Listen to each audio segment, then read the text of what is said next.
Good morning student. आज 26 जून. आज काय आहे? शाहू महाराजांची जयंती. हे कोण आहेत? शाहू महाराज. कोण आहे ते? शाहू महाराज. हे शाहू महाराज हे कोल्हापूर संस्थानातील कागल येथील घाटगे घराण्यात त्यांचा जन्म झाला होता. त्यांचं नाव यशवंत जयसिंगराव घाटगे असं त्यांचं नाव होतं. पण कोल्हापूर संस्थानचे चौथे शिवाजी होते. त्यांच्या निधनानंतर त्यांची पत्नी चौथ्या पत्नी आनंदीबाई यांनी शाहू महाराजांना दत्तक घेतलं आणि त्यांचं नाव शाहू असं ठेवलं, म्हणून आपण त्यांना शाहू महाराज असं म्हणतो.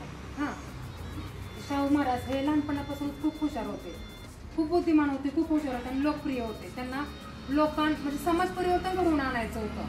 मग त्यांनी काय केलं, ते जेव्हा राजा झाले त्यांना कोल्हापूर संस्थानचे राजा बनवलं.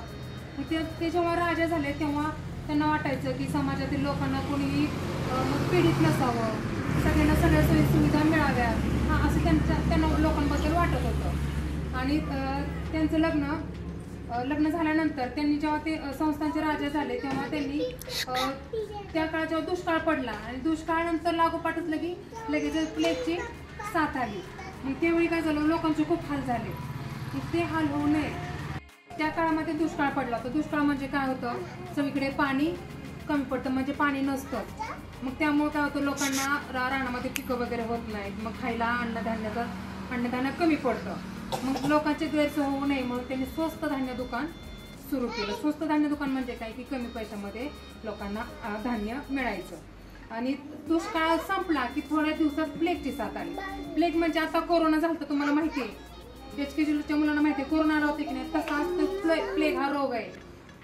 प्लेगमध्ये पण खूप लोक आजारी पडली, कोण मेले वगैरे असं झालं, खूप नुकसान झालं. मग ते लोकांची गैरसोय होऊ नये म्हणून त्यांनी विहिरी खोदल्या, बंधारे बांधले, स्वस्त धान्य दुकान सुरू केले, आश्रम देखील त्यांनी सुरू केला, आश्रमशाळा देखील सुरू केल्या.